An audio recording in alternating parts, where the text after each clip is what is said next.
তুমি ভলান্টিয়ার করবা? না না, ওপেনই করে দাও, মানে আমি ভুলে মাইক অন করি। আচ্ছা আচ্ছা ঠিক আছে, ওপেন করে দিচ্ছি। ওপেন করে দিচ্ছি। তাহলে আমরা শুরু করে দিই। আজকে জাস্ট ছোট্ট করে কথা বলবো, আসলে বেশি এটা ইয়া নিব না, খালি লিনিয়ার রিগ্রেশনটা কি এই সেইগুলা নিয়ে ডিসকাশন। Darwin Watson test.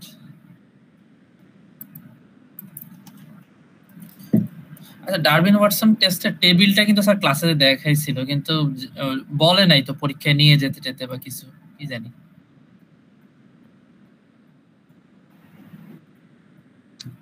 আচ্ছা যাক, শুরু করে দিই।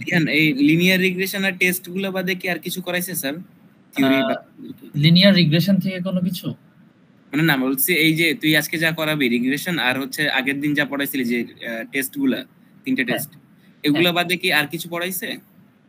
হ্যাঁ, মানে শুরুর দিকে তো অনেক কিছু আছে, অনেক থিওরি ছিল না, থিওরি না, থিওরি বাদে আর কি, মানে ও আচ্ছা, মানে স্ট্যাটিস্টিক্যাল টেস্ট হিসাবে না, কিছু। ওকে ঠিক আছে, স্ট্যাটিস্টিক্স এইটুকুই। আমার লাস্ট দুইটা ভিডিও আর আজকেরটা, তাইলে হয়ে যাবে। ওকে আচ্ছা ইয়ার আর রেকর্ডিং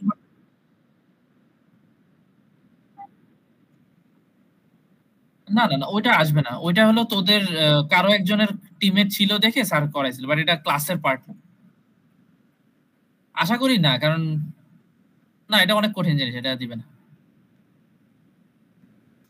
আচ্ছা, লাস্ট দুইটা ভিডিও বলতে একটা তো মানে ওই তো দুই পার্ট করে করা আর কি। ও আচ্ছা আচ্ছা আচ্ছা, ইউটিউবে দুইটা পার্টে মনে আছে নাকি এক পার্টে আছে, দাঁড়া ভুলে গেছি। না, এক পার্টে একসাথে। আচ্ছা যাই হোক, শুরু করি। আমার ভিডিওটা অন হবে না, আমার মাইক ইয়াটা ক্যামেরাটা নষ্ট হয়ে আছে। আচ্ছা শুরু করতেছি, রাখিন রেডি? আচ্ছা ঠিক আছে,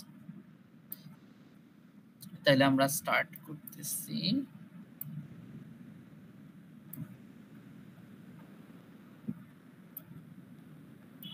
এন্টায়ার স্ক্রিন।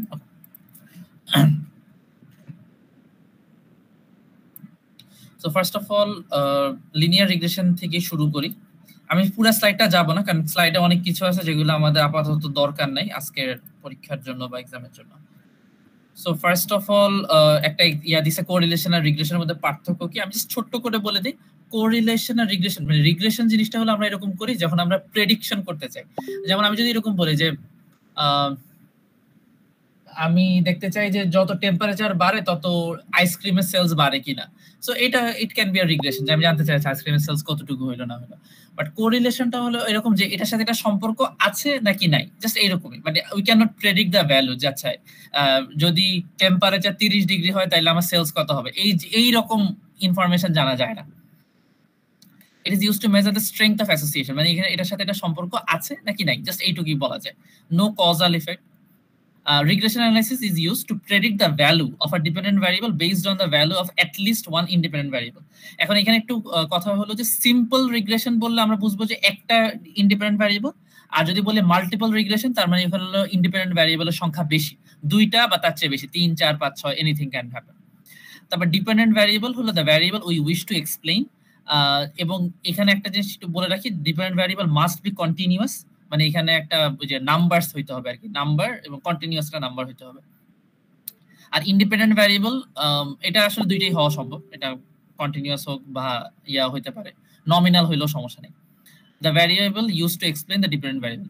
আচ্ছা এখন আমি এখানে একটু এক্সাম্পল দিই, যেমন ধর জেন্ডার দিয়ে কিন্তু আমি চাইলে রিগ্রেশন রান করতে পারবো, যে আমি জেন্ডারের সাথে কি দেখতে চাই, স্লিপ টাইম বা কিছু একটা দেখতে চাই, তো তখন হলো যে তুই চাইলে এটা করতে পারবি, কারণ এখানে জেন্ডারটা নমিনাল হিসাবে ধরে করে ফেলা যাবে। কিন্তু জেন্ডার কিন্তু কখনো ডিপেন্ডেন্ট ভ্যারিয়েবল হওয়া সম্ভব না। তারপরে যেটা বললাম, সিম্পল রিগ্রেশনের মধ্যে হলো একটা ইন্ডিপেন্ডেন্ট ভ্যারিয়েবল থাকবে, আমরা রিলেশনশিপটাই দেখবো। টাইপস অফ রিলেশনশিপ, এখানে লিনিয়ার রিলেশনশিপ, এগুলো বলা লাগবে না, এগুলো I think you know already. Strong relationship মানে একটা স্ট্রেট লাইনে গেছে, উইক রিলেশনশিপ হলো যে খুব স্ক্যাটার্ড ভাবে গেছে। নো রিলেশনশিপ মানে একটা কোশ্চেন আছে, আমি যদি জেন্ডারটাকে বাইনারি ধরে ফেলি 0 আর 1, তখন কি আমি এটাকে বাইনারি রিগ্রেশন চালাতে পারবো না? বাইনারি রিগ্রেশন সম্পর্কে আমার জানা নেই। মানে বেসিক্যালি আমি জানতে চাচ্ছি যে স্লিপ টাইম দেওয়া আছে, আমি জানতে চাই যে ওর ঘুমের প্যাটার্ন দেখে বলতে চাচ্ছি ওর জেন্ডারটা কি, তখন যদি জেন্ডারকে আমরা 0 আর 1 ধরে নেই তখন কি এটা পসিবল না? মানে আমার যতটুকু মনে আছে স্যার একবার ক্লাসে বলছিল যে জেন্ডারকে কখনো ডিপেন্ডেন্ট ভ্যারিয়েবল হিসেবে দেওয়া যায় না, এটা স্যার বলছিল। এখন বাইনারি রিগ্রেশন সম্পর্কে আমার ধারণা নাই, তো আমি এটা বলতে পারতেছি না। ওকে, সিম্পল রিগ্রেশন মডেল যেটা বললাম যে একটা ইন্ডিপেন্ডেন্ট ভ্যারিয়েবল, রিলেশনশিপ বিটুইন গেল ছবি গ্রাফ টাফ গেল।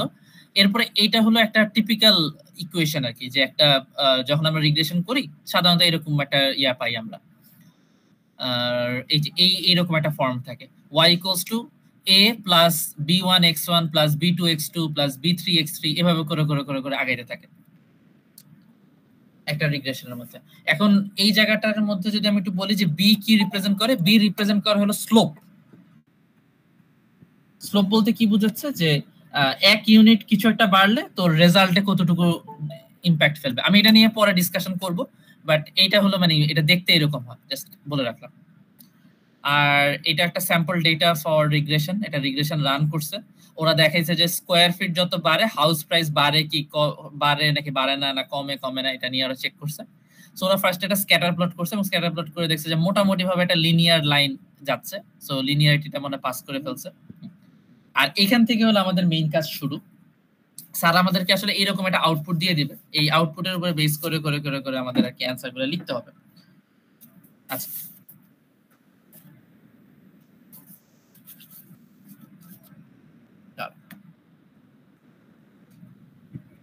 আমি আমার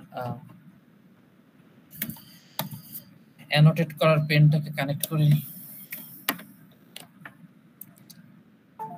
আচ্ছা, সো ফার্স্ট অফ অল আমাদেরকে ওই যেটা বললাম যে আমাদের একটা ইকুয়েশন তৈরি করা লাগবে। ইকুয়েশনটার ফরম্যাটটা হয় এরকম, y equals to a plus b1 x1 plus b2 x2 plus অনেক যতগুলা ভ্যারিয়েবল ততগুলা, আর তার সাথে একটা এরর কোএফিশিয়েন্ট। সো একটা জিনিস একটু বলে রাখি, ইন্টারসেপ্টের ক্ষেত্রে পি ভ্যালু ডাজন্ট ম্যাটার। এটা যদি 0.05 এর চেয়ে ছোট হোক বড় হোক ডাজন্ট ম্যাটার, ইন্টারসেপ্ট এটাকে আমরা ইগনোর করে ফেলি। ঠিক আছে, ইন্টারসেপ্টের নাম্বারটা এখানে ডিরেক্টলি যাবে, মানে এখানে যেমন কত আছে 98.24, সো আমি এর ভ্যালুটা আমি ডিরেক্টলি দিয়ে দিব 98.24833। আমি আবার বলতেছি, ইন্টারসেপ্টের ক্ষেত্রে পি ভ্যালু ডাজন্ট ম্যাটার, এটা 5% কম হোক বেশি হোক ডাজন্ট ম্যাটার। কিন্তু ম্যাটার করে হলো যে আমার ইন্ডিপেন্ডেন্ট ভ্যারিয়েবলস গুলো, যেমন এখানে একটা ইন্ডিপেন্ডেন্ট ভ্যারিয়েবল ছিল হুইচ ইজ স্কোয়ার ফিটটা ছিল আমার ইন্ডিপেন্ডেন্ট ভ্যারিয়েবল। সো আমরা জানতে চাচ্ছিলাম যে স্কোয়ার ফিটের সাথে প্রাইসের কি সম্পর্ক। সো আমরা এখানে দেখতে পাচ্ছি যে স্কোয়ার ফিটের সাথে এটার পি ভ্যালুটা হলো লেস দেন 0.05, তাহলে আমরা এটাকে সিগনিফিকেন্ট ধরে এই ভ্যালুটাকে আমরা লিখতে পারবো। তখন আমরা লিখবো 0.10977 তার সাথে স্কোয়ার ফিট। সো এখন স্কোয়ার ফিটের ভ্যালু যদি 1 হয় তাহলে তুই জানতে পারবি যে তোর হাউসের প্রাইস কত হবে। স্কোয়ার ফিটের ভ্যালু যদি 2 হয় তাহলে তুই জানতে পারবি তোর ইয়ার ভ্যালু কত হবে। এই এখন এটাকে একটা গ্রাফ হিসেবে ড্র করছে, এই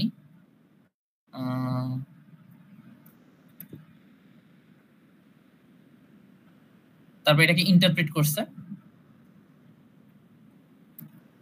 এখান থেকে আর আমার বলার মতো, আচ্ছা কোএফিশিয়েন্ট অফ ডিটারমিনেশন আর স্কয়ারের ভ্যালু স্যার ক্যালকুলেট করে দেখায় নাই, সো এই ধরনের ক্যালকুলেশন আমার মনে হয় স্যার দিবে না, কারণ ক্লাসে এগুলো নিয়ে স্যার কথা বলে না।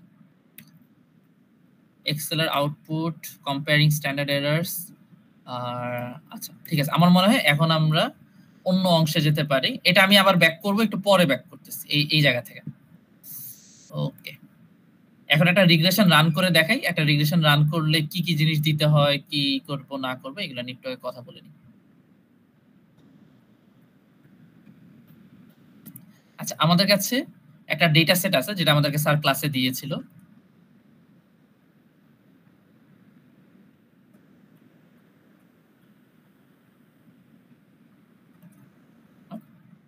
সো আমরা ডেটাটা অন করি আমাদের এটা।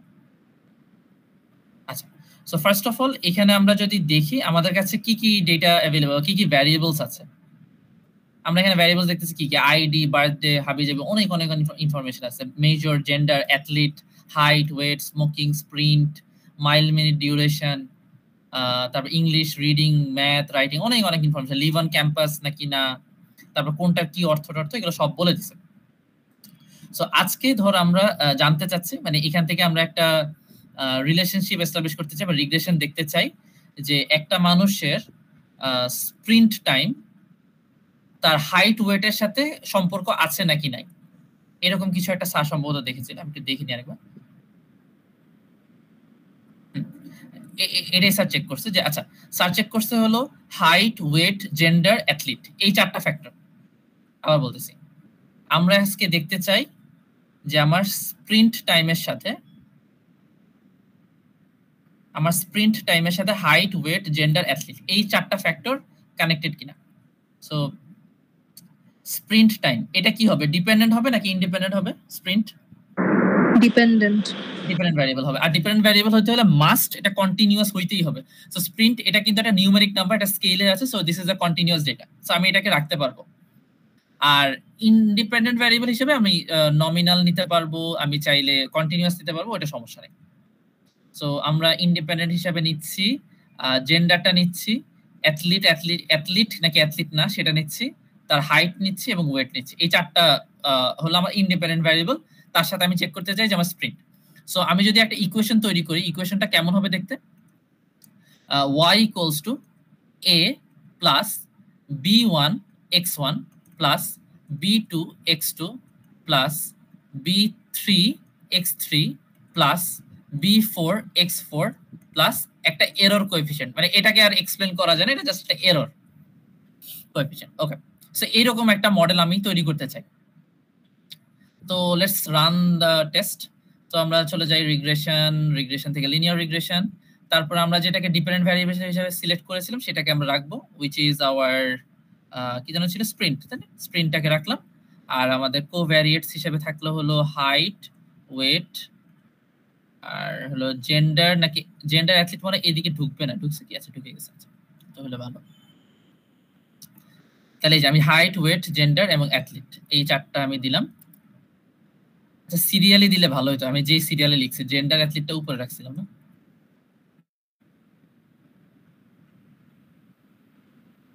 জেন্ডার জাস্ট আমার নিজের বোঝার জন্য আর কি আমি একটু উপরে নিয়ে নিলাম, তাহলে আমার বুঝতে একটু সুবিধা হবে। হাইট, ওয়েট, আচ্ছা ঠিক আছে। এরপরে আমরা কিছু অ্যাজাম্পশন চেকস করব।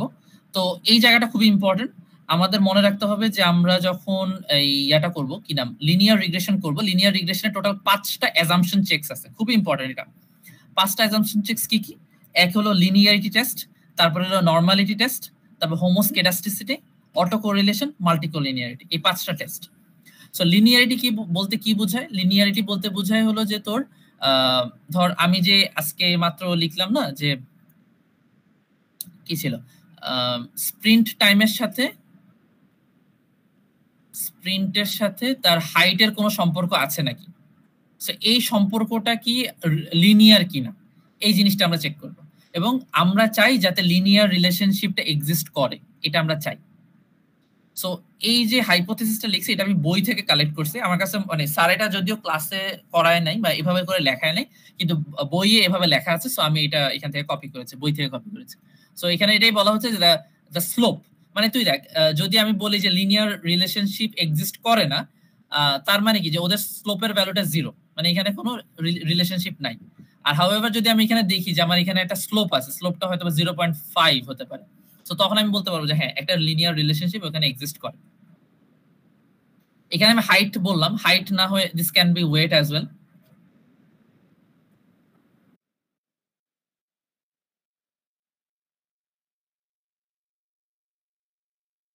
ওকে, তো যেটা বলতেছিলাম হাইট না হয়ে এটা ওয়েট হতে পারতো, এটা অন্য কিছু হতে পারতো, বাট কনসেপ্টটা সেম, যে আমরা লিনিয়ারিটি টেস্ট করব। লিনিয়ারিটি মানে হলো যে স্ক্যাটার প্লট, মানে এইরকম একটা প্লট করে আমরা দেখবো যে লাইনটা কি সোজাসুজি যাচ্ছে কিনা। So that will be the linearity test, এবং এই লিনিয়ারিটিটা পাস করতে হবে। Secondly normality test. Normality test আর নতুন কিছু নাই, ওই যে এর আগের এক্সামের জন্য যেটা বলছিলাম একদম সেম জিনিসটাই থাকতেছে। আমরা চাই যে ডেটাটা যাতে নরমালি ডিস্ট্রিবিউটেড হোক, আর এটা টেস্টটাও সেমই থাকতেছে, এসডব্লিউ টেস্ট, শাপিরো-উইল্ক টেস্ট। যদি পির ভ্যালু 0.05 এর চেয়ে বেশি হয় তাহলে ডেটা নরমাল হবে। Same goes for KS test. আর দুইটা টেস্ট যদি দেওয়া থাকে তাহলে KS test should be considered. আচ্ছা, এরপরে আসে হোমোস্কেডাস্টিসিটি। হোমোস্কেডাস্টিসিটি হলো যে এখানে এরকম বলা হয় যে রেসিডুয়ালস গুলো যে থাকে, এই রেসিডুয়ালস গুলো কি ওদের মধ্যে কি কনস্ট্যান্ট ভ্যারিয়েন্স আছে কিনা, এবং আমরা চাই যে আমাদের ডেটাটা যাতে হোমোজিনিয়াস আসে। এটা আমাদের রিকোয়ার্ড, এটা আমরা চাই। সো এটার জন্য আজকে ওই যে ফারহানুল আমাদের গ্রুপে যেটা বলছিল যে এই ধরনের অ্যাজাম্পশন চেকস গুলোর জন্য আমাদের একটা থাম্ব রুল হলো যে ইট শুড বি পি ভ্যালুটা যাতে গ্রেটার দেন 0.05 হয়, মানে এটা একটা থাম্ব রুল আর কি।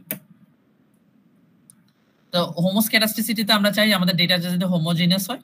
সো আমরা যখন এই যে আমাদের ডেটাতে যাব, হয়ে গেল, ও আচ্ছা আমি দেইনি না, auto correlation, collinearity, normality, Q Q plot আছে দিলাম, সমস্যা নাই। মডেল কোএফিসিয়েন্টস অ্যানোভা আচ্ছা না দিলেও চলে। তারপর এখানে অ্যাডজাস্টেড আর স্কয়ার, এফ টেস্ট, আর কিছু লাগবে না। আচ্ছা আমি একটা একটা করে দেখাচ্ছি। সো আমি যেই ডেটাটা মাত্র রান করলাম এটার আমরা একটু চেক করে নিব। সো আমরা দেখতেছি আমাদের নরমালিটি টেস্টটা কি পাস করলো নাকি করলো না। নরমালিটি টেস্ট পাস করছে তো পাস করছে, কারণ 5% এর চেয়ে বেশি গেলে এটা পাস করে যাবে। সো 5% যত ক্রস করছে, সো আই উইল সে হ্যাঁ data is normal, data normal আছে।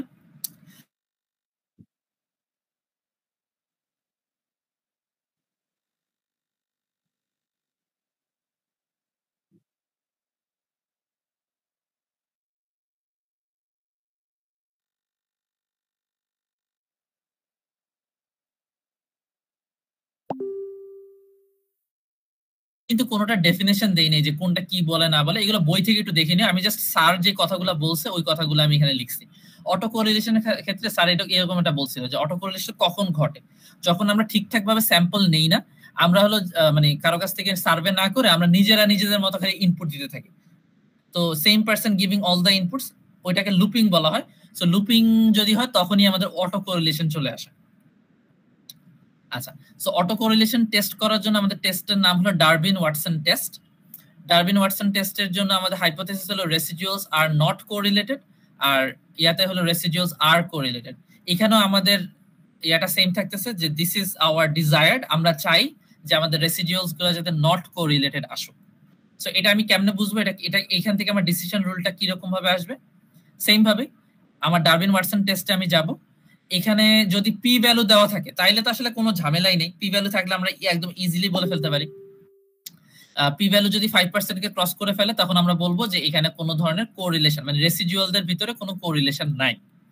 হাউএভার যদি পি ভ্যালু না দেওয়া থাকে, স্যার হয়তোবা এই যে ডিডব্লিউ স্ট্যাটিস্টিক এই নাম্বারটা দিয়ে দিবে, এই যে 1.99 বা কিছু একটা। সো তখন আমাদের জন্য আসলে একটা টেবিল দরকার হয়। টেবিলটা দেখতে এইরকম।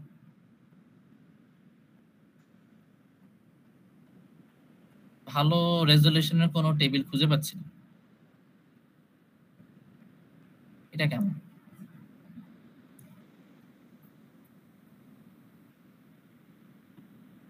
আচ্ছা চলবে, সমস্যা নেই। সো এইরকম একটা টেবিল আমরা তখন ইউজ করি। সো টেবিলটার কিভাবে ব্যবহার করে সেটা একটু বলে দিই। আমরা যদি ধরে নিই যে আমরা 95% কনফিডেন্স আমাদের ইন্টারভ্যাল, তখন তো আলফার ভ্যালু 0.05 হবে, ঠিক আছে। তারপর এন মানে হলো যে আমার স্যাম্পল কত, কয়টা স্যাম্পল নিচ্ছি। কে মানে হলো যে how many independent variables I have.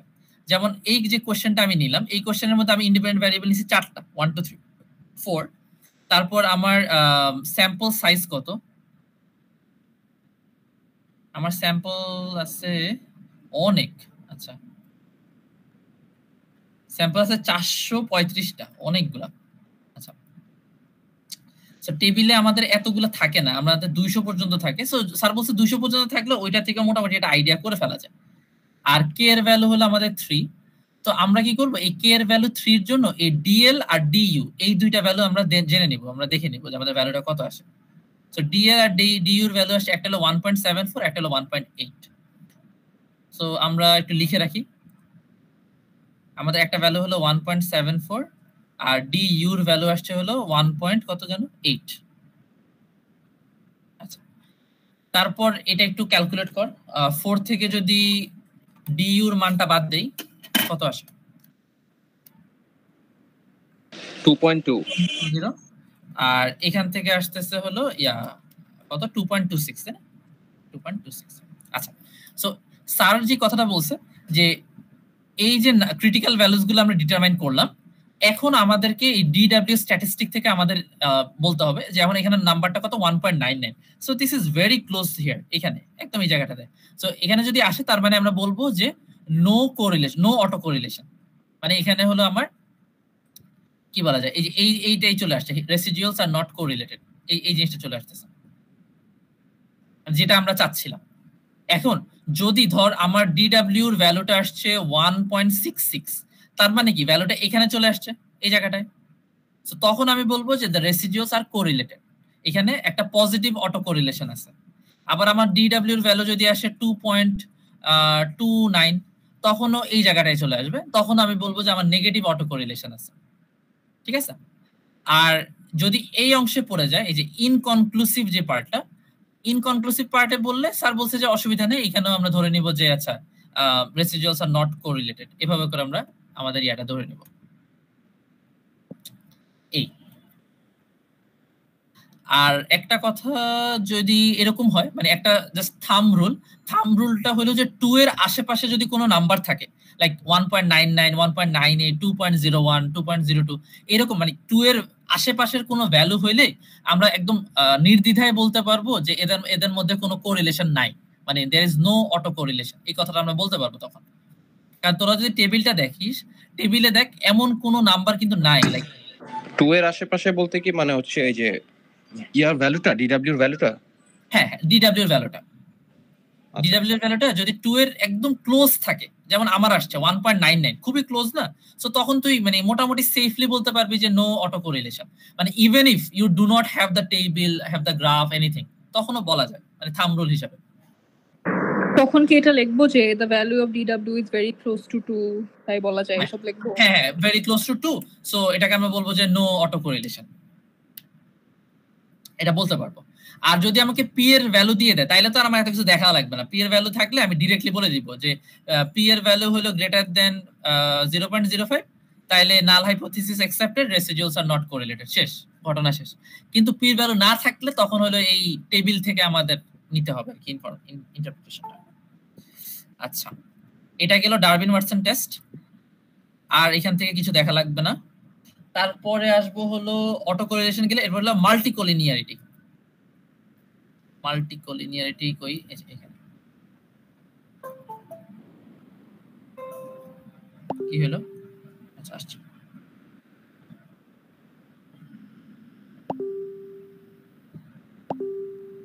কোলিনিয়ারিটি মানে এটাকে আমরা বলতে পারি মাল্টিকলিনিয়ারিটি। আচ্ছা, মাল্টিকলিনিয়ারিটি জিনিসটা হলো এরকম, স্যার বলছিল যে ধর আমি এমন দুইটা ইন্ডিপেন্ডেন্ট ভ্যারিয়েবল নিলাম, ওরা দুইজনই এতটাই স্ট্রং, লাইক এরকম যে তাদের নিজেদের ভিতরে কোরিলেশন আছে, লেটস সে এরকম যে হাইট আর ওয়েট, এই দুইটার ভিতরে কিন্তু আসলে কোরিলেশন খুব একটা নাই, বা হাইটের সাথে জেন্ডার অতটা নাই। কিন্তু আমি যদি কি নিতে পারি, যে ধর কি হইতে পারে মাল্টিকলিনিয়ারিটির এক্সাম্পল, মানে আমি এমন একটা জিনিস দেখতে চাই যে দুইটা ইন্ডিপেন্ডেন্ট ভ্যারিয়েবল খুবই ক্লোজ, খুবই রিলেটেড হবে। এজ আর ওয়ার্ক এক্সপেরিয়েন্স,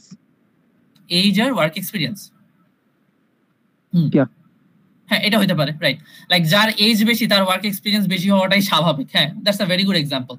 সো আমি হয়তো দেখতে চাই যে তার জব স্যাটিসফ্যাকশনের সাথে আমি দেখতে চাচ্ছি এজ ওয়ার্ক এক্সপেরিয়েন্স, এটার কোনো সম্পর্ক আছে কিনা।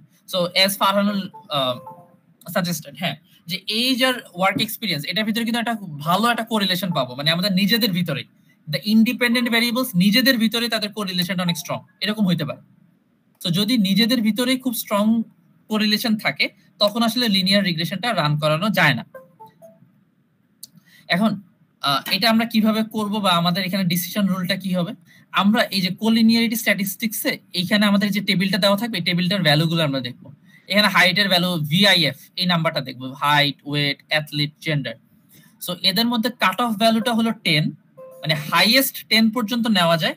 হাউএভার VIF এর ভ্যালু যদি 4 এর উপরে চলে যায়, তখনই আমরা বলে দিই যে এটা, আচ্ছা আমার USB ডিভাইসগুলো খুব ঝামেলা করতেছে কন্টিনিউয়াসলি। তখনই আমরা আসলে বলে দিতে পারি যে এরা হাইলি কোরিলেটেড, মানে 4 এর উপরে গেলেই মোটামুটি বলা যায় যে এরা হাইলি কোরিলেটেড। কিন্তু আমাদের কাট অফ ভ্যালুটা 10 পর্যন্ত, মানে আমরা 10 পর্যন্ত নিতে পারবো, কিন্তু 4 বা 4 ক্রস করে ফেললে আমরা মোটামুটি একটা সিগন্যাল পেয়ে যাব যে এদের মধ্যে হাই কোরিলেশন আছে। ওকে, আচ্ছা দোস্ত, তোর কি মনে আছে যে স্যার একটা কথা বলছিল যে মার্কেটিং রিলেটেড যদি কোনো রিসার্চ করি তাহলে একটা কাট অফ ভ্যালু থাকে, ফাইন্যান্স রিলেটেড রিসার্চ করলে আরেকটা থাকে? হ্যাঁ হ্যাঁ হ্যাঁ, আই রিমেম্বার দ্যাট। এটা হলো তোর এই জায়গাটাতে খুব সম্ভবত, না এটা হলো, এটাতে এখনো আসি নাই রে। এটা অ্যাডজাস্টেড আর স্কয়ারের ক্ষেত্রে এটা বলছিল। অ্যাডজাস্টেড আর স্কয়ারের ভ্যালুতে, ওটা এখনো আসি নাই, বলবো এখন। আচ্ছা আচ্ছা আচ্ছা, সো অ্যাজাম্পশন চেকস গুলাতে যেটা নিয়ে কথা বলেছিলাম, সো অ্যাজাম্পশন চেকস টোটাল 5টা ছিল। একটা লিনিয়ারিটি, তারপর নরমালিটি, হোমোস্ক্যাডাস্টিসিটি, তারপর অটো কোরিলেশন এবং লাস্টে মাল্টিকোলিনিয়ারিটি। সো এই 5টা চেক যদি আমার কমপ্লিট হয়ে যায়, তারপরে হলো আমি আমার মেইন মডেলটা দেখব। আমার এই যে মডেলটাতে, এখানে মডেলটাতে আমরা আসবো। সো মডেলের কি অবস্থা দেখি যাও। মডেল ওভারঅল টেস্টের কি অবস্থা? পির ভ্যালু লেস দেন 0.05। হ্যাঁ ঠিক আছে, তার মানে আমার পুরো মডেলটা সিগনিফিকেন্ট। আচ্ছা, এরপরে যেটা অর্পিতা মাত্রই বললো যে আমাদের কি করতে হবে, এখন অ্যাডজাস্টেড আর স্কয়ারের ভ্যালুটা দেখতে হবে। আচ্ছা, এখন একটা জিনিস একটু বলে রাখি, কখন আমরা আর স্কয়ারের ভ্যালু নিব আর কখন আমরা অ্যাডজাস্টেড আর স্কয়ারের ভ্যালু নিব। যদি মাল্টিপল রিগ্রেশন হয় তখন আমরা অ্যাডজাস্টেড আর স্কয়ার নেব, আর যদি লিনিয়ার রিগ্রেশন হয় তাহলে আর স্কয়ার ভ্যালু নিলেই চলবে। মাল্টিপল রিগ্রেশন মানে কি, when there will be multiple independent variables, তখন মাল্টিপল রিগ্রেশন, তখন আমরা অ্যাডজাস্টেড আর স্কয়ার ভ্যালুটা নিয়ে কাজ করব। ঠিক আছে? আচ্ছা, এখন এখানে আমরা দেখতেছি যে আমাদের অ্যাডজাস্টেড আর স্কয়ার ভ্যালুটা হলো 0.736। সো অ্যাডজাস্টেড এইখানে অ্যাডজাস্টেড আর স্কয়ারের ভ্যালুটা কত? 0.736। সো এখান থেকে আমাদের ইয়াটা কি হবে, কি বলে, এইখান থেকে আমাদের রিগ্রেশনটা 73% পর্যন্ত এক্সপ্রেস করে, এক্সপ্লেইন করতে পারে, রাইট? এটা এখানে লেখা আছে, আমি এখান থেকে নিয়ে আসি। ওয়েট, কই জানি আছে এক্স ভ্যারিয়েন্স, কই গেল এটা? মাত্রই তো দেখলাম।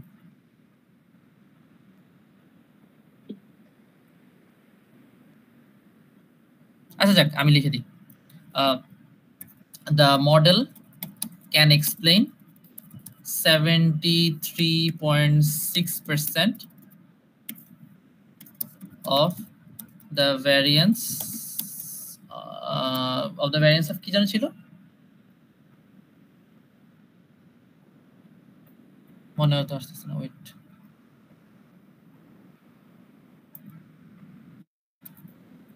একটু ওয়েট, দেখে বলি।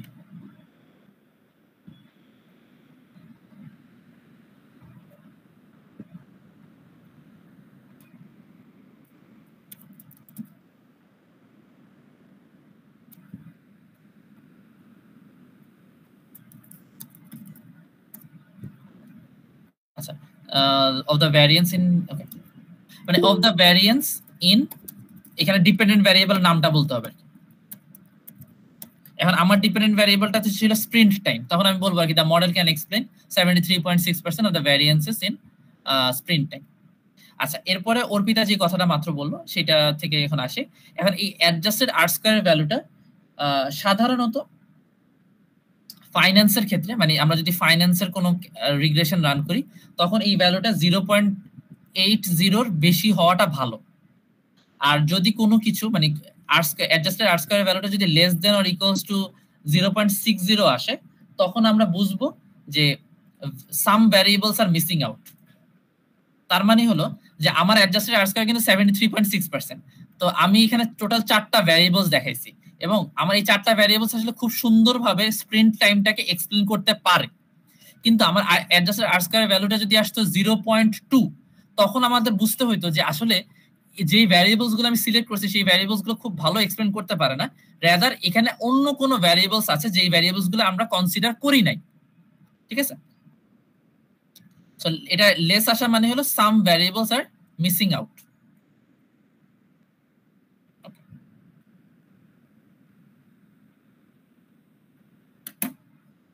আর অর্পিতার কথা যেটা ছিল যে ফাইন্যান্সের সময় যে কোনো ফাইন্যান্সিয়াল রিসার্চ বা এগুলোতে যখন আমরা করি তখন 80% এর বেশি হওয়াটাই আমরা এক্সপেক্ট করি। আচ্ছা, এবার আসি হলো এটাতে ব্যাক করি।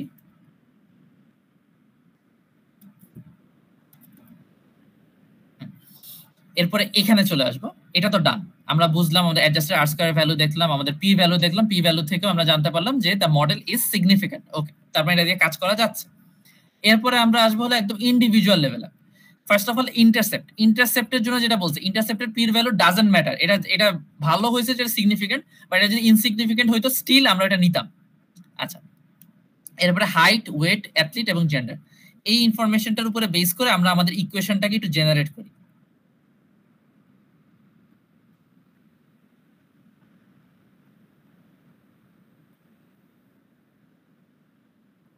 হ্যাঁ, এটা এরকম করতেছে কেন?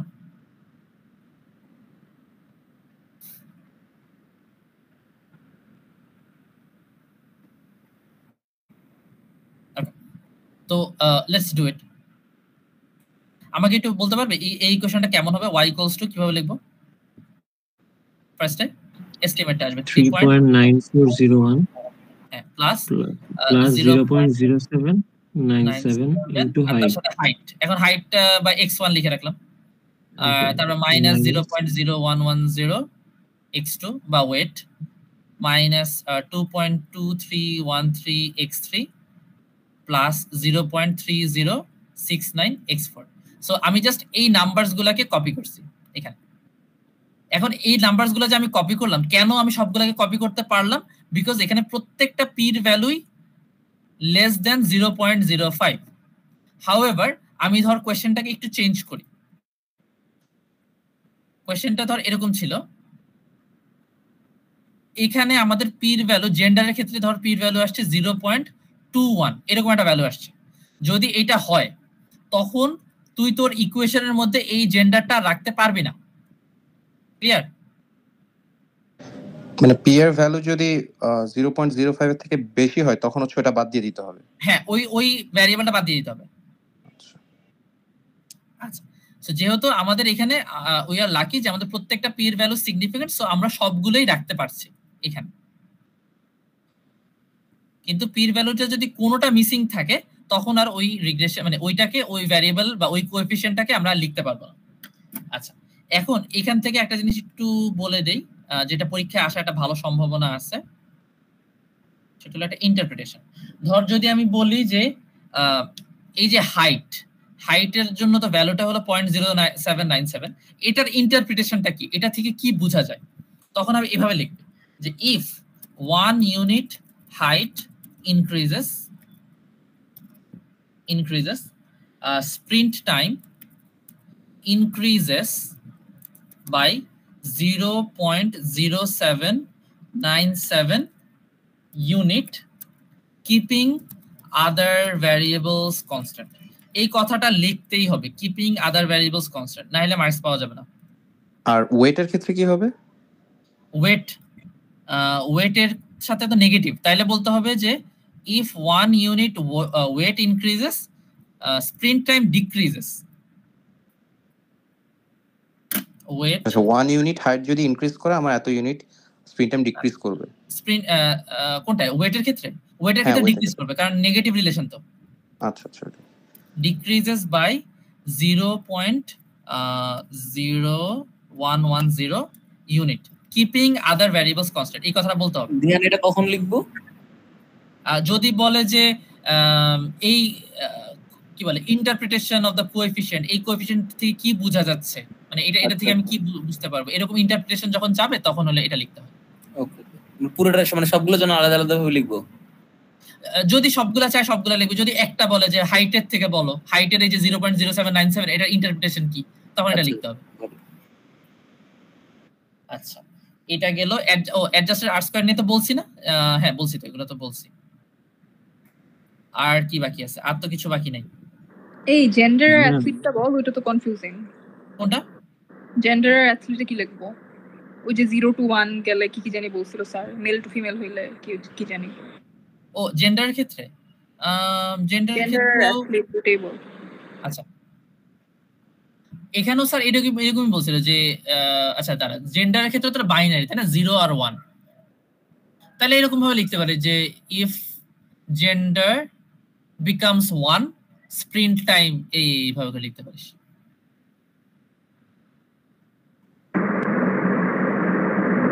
এইটা বলছিল আমার রিয়ান কোলিনিয়ারিটি আবার একটু দেখাস তো লাস্টে। বুঝি নাই। কোলিনিয়ারিটি যে অ্যাজাম্পশন যেটা ছিল না, ওইটা একবার একটু আচ্ছা, দেখাস। না এখন জেন্ডারের ক্ষেত্রে তো আমি আসলে 1 ইউনিট করে বাড়াইতে পারবো, জেন্ডার তো আছেই 0 আর 1। সো এইখানে তো দুইটা সম্পর্ক কেমনে দিব? জেন্ডারটা দেওয়া যাবে মনে না। পড়ে জেন্ডার দেওয়া যাবে না মডেলে, কারণ জেন্ডারটা তো আমরা বাদ দিয়ে দিচ্ছি। এখানে শুধু অ্যাথলিট আসবে এবং অ্যাথলিটের আগে লিখে দিতে হবে অ্যাথলিটের যেমন 0 আর 1 ধরা হয়েছে, 0 মানে নন অ্যাথলিট আর 1 মানে অ্যাথলিট।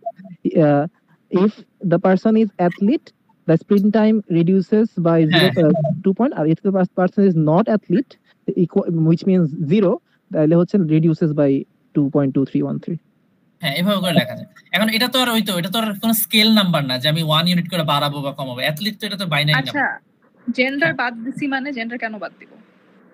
না, জেন্ডার বাদ দেই নাই, জেন্ডারও সেম ভাবে আর কি, যে if the person is male sprint time increases by decreases, তোমার জানতে হবে আর কি এখানে কিভাবে করে ওরা কোডিংটা করছে সেটার উপর ডিপেন্ড করে। যেমন এখানে জেন্ডার বলতে মনে হয় কই জেন্ডার ফিমেল 1 বুঝে 0 তে মেল আর 1 এ ফিমেল। আচ্ছা, তাহলে ওই যে if the person is female তখন হলো sprint time increases by 0.3069।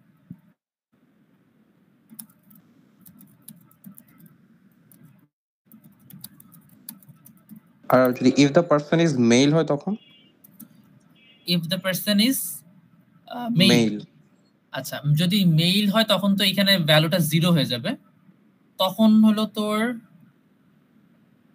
আচ্ছা কত নাম্বার জেন্ডার না, জেন্ডার এখানে 0 যদি হয়ে যায় তখন y এর ভ্যালু তো কমে আসবে, মানে 0.3016 কমে যাবে না। জেন্ডার মেল হলে কিছুই হবে না, লাইক যা আছে তাই। আচ্ছা দাঁড়াও, ইনক্রিজে আচ্ছা স্যার যেটা বলছিল, যেটা আমার মনে আছে সেটা হচ্ছে if the gender goes from male to female then the sprint time increases by 0.3069 unit. If the person goes from non-athlete to athlete then the sprint time decreases 2 unit. আচ্ছা বুঝতে পারছি। আচ্ছা ঠিক আছে, তাহলে অর্পিত আবার একটু বলবে if the person is non-athlete, if the person goes from non-athlete to athlete মানে 0 to 1 আর কি। হ্যাঁ, non-athlete to athlete তখন হলো sprint time decreases by 2.2313 unit keeping other variables constant.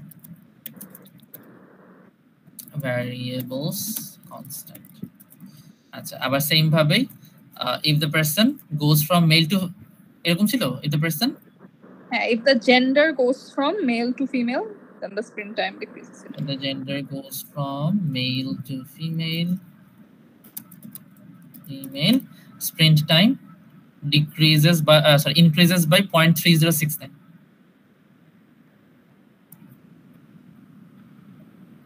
Increases by 0.3069. That's 69 unit keeping other variables constant. Okay, now আচ্ছা এরপরে শিহাব বলছিল মাল্টিকোলিনিয়ারিটিতে একবার আসি। আচ্ছা হ্যাঁ, মাল্টিকোলিনিয়ারিটির ক্ষেত্রে এই যে এটা independent variables are not correlated আর ইন্ডিপেন্ডেন্ট ভ্যারিয়েবলস আর কোরিলেটেড, আমরা চাই এটা হোক independent variables are not correlated. এখানে কাট অফ ভ্যালুটা 10, হাউএভার ভিআইএফ এর ভ্যালু বলছে স্যার 4 এর থেকে 4 ক্রস করে ফেললে বুঝতে হবে যে হাই কোরিলেশন আছে। আচ্ছা তার মানে যদি লেস দেন 4 হয় তাহলে আমরা হচ্ছে নাল হাইপোথিসিস অ্যাকসেপ্টেড, রাইট? তাই তো? হ্যাঁ হ্যাঁ রাইট। ওকে ঠিক আছে। আচ্ছা আই হ্যাভ আ কোশ্চেন, ধর অ্যাডজাস্টেড আর স্কয়ার ভ্যালু অনেক কম 20% আসছে, তাহলে কি টেস্ট ইনভ্যালিড? না ইনভ্যালিড না, তখন আমরা বলবো যে some of the variables are missing out. Okay, মানে ধর আমি বললাম যে স্প্রিন্ট টাইমের সাথে হাইট আর ওয়েটের সম্পর্ক আছে, হাউএভার হয়তোবা এমন হইতে পারে যে জেন্ডারটা এটাকে আরো বেটার এক্সপ্লেইন করে, বাট আমি এটাকে কনসিডার করি নাই। ঠিক আছে, থ্যাঙ্কস। তখন আর কি এটাই বলবি যে there might be some other variables যেটা মিস আউট হয়ে গেছে, বাট ইনভ্যালিড হয়ে যায়নি। আচ্ছা, ইনভ্যালিড হওয়ার জন্য পির ভ্যালুটা আর কি ইয়া হয়ে যেতে হবে, যে লাইক 5% কে যদি ক্রস করে যায় তখন আর কি তুই বলতে পারবি যে হ্যাঁ তার মডেলটাই ইনসিগনিফিকেন্ট। বাট এখানে তো পির ভ্যালুটা ঠিকঠাক আছে, সো তুই এটা নিতে পারবি। আচ্ছা, রিগ্রেশন থেকে অ্যাকচুয়ালি কোশ্চেন কি রকম দিতে পারে, মানে কি টাইপ? রিগ্রেশনের কোশ্চেন একটা তো যে ইয়ার থেকে আছে, এই যে দাঁড়া বের করি, যে পাস্ট পেপারস থেকে যেটা দেখছি আমরা, এই যে এরকম একটা কোশ্চেন স্যার দিছিল, এটা আমরা দেখতে পারি চাইলে। চলো এখন দেখি। A mail order catalog business selling da da da da da da da. Currently data collected over the past 24 months indicate the warehouse distribution cost, the sales in dollar, and the number of orders received. Range of sales is $322,000. আচ্ছা, so এইখানে আমরা অনেক কিছুই পাইলাম না, কি পাইলাম? warehouse distribution cost, sales in or dollar, number of orders received. আচ্ছা, range of sales is included NR value 24. আচ্ছা, সো আমাদেরকে কিন্তু ডিপেন্ডেন্ট ভ্যারিয়েবলটা দিয়ে দিছে সেলস, আর আমাদের ইন্ডিপেন্ডেন্ট ভ্যারিয়েবল হলো কোন দুইটা বলো তো? আমাদের ডিপেন্ডেন্ট হলো সেলস, আর তার ইন্ডিপেন্ডেন্ট হলো এই দুইটা, ডিস্ট্রিবিউশন আর কি number of orders, number of orders, right. তাহলে আমি যদি একটা ইকুয়েশন তৈরি করি, ইকুয়েশন হবে এরকম, y equals to a plus b1 distribution plus b2 number of orders, তাই না?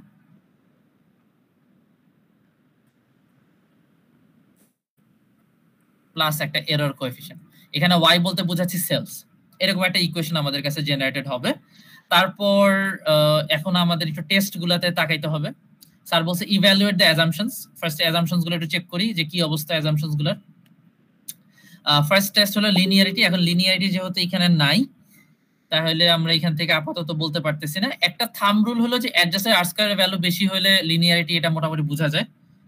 কিন্তু এটা নিয়ে স্যার বলে নাই, যেহেতু আপাতত না বললো না ইয়ে করলো সমস্যা নাই। এরপর সেকেন্ড যে টেস্টটা নরমালিটি, এখন আমাকে একটু বলো নরমালিটি টেস্ট কি পাস করলো নাকি করলো না?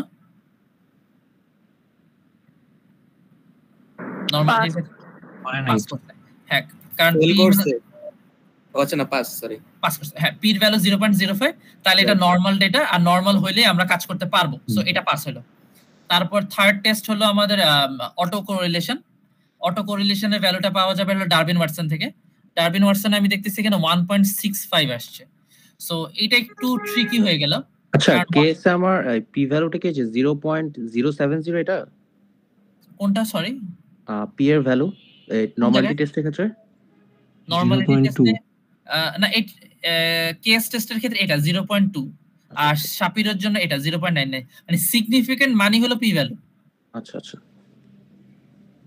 এটা দেখার দরকার নেই, স্ট্যাটিস্টিকের ভ্যালু দেখার দরকার নেই, খালি সিগনিফিকেন্সটা দেখবি। সো পি ভ্যালুটা কিন্তু আমার 5% এর চেয়ে ক্রস করে গেছে, সো আমি এটাকে বলতে পারবো যে এটা নরমাল, মানে এই টেস্টটা ডান হয়ে গেছে। আচ্ছা, এখন সমস্যা হলো ডারবিন ওয়াটসন টেস্টে। ডারবিন ওয়াটসনের টেস্টে ভ্যালুটা দিছে 1.65, কিন্তু ইয়াটা নাই, কি বলে এটার নাম, টেবিলটা দেয় নাই, টেবিলটা দেওয়া নাই, পি ভ্যালু দেওয়া নাই, এরকম একটা সমস্যা। কিন্তু একটা ধারণা করা যাচ্ছে যে 2 এর থেকে সে কিন্তু অনেকটাই কম, তাই না? 2 এর চেয়ে বেশ কম না? সো আমার কাছে যদি টেবিল বা এগুলো যদি না থাকে, স্টিল আমি বলতে পারবো যে ওইখানে অটো কোরিলেশন এক্সিস্ট করে। আর বেটার বলতে পারবো যখন আমার কাছে টেবিলটা থাকবে। সো চলো আমরা টেবিল থেকে একটু ইউজ করি টেবিলটা। এটা তো কোরিলেশন আছে অ্যাকর্ডিং টু টেবিল। সো এটা একটু আমরা চেক করে নিই। আর ডারবিন ওয়াটসন টেস্টের টেবিল কিভাবে ব্যবহার করে? ব্যবহার করার জন্য আমাদের n এর ভ্যালু দেখতে হবে। n এর ভ্যালু হলো 24। How many variables do we have? We have 2 independent variables. তাহলে k এর মান হলো 2 আর n এর ভ্যালু হলো 24। তাহলে k এর ভ্যালু 2 আর n এর ভ্যালু যখন 24, তখন আমরা দেখতেছি আমাদের dl হলো 1.19 আর du হলো 1.55, তাই না? 1.15 আর 1.55। আচ্ছা, চলো এটা ব্যাক করি।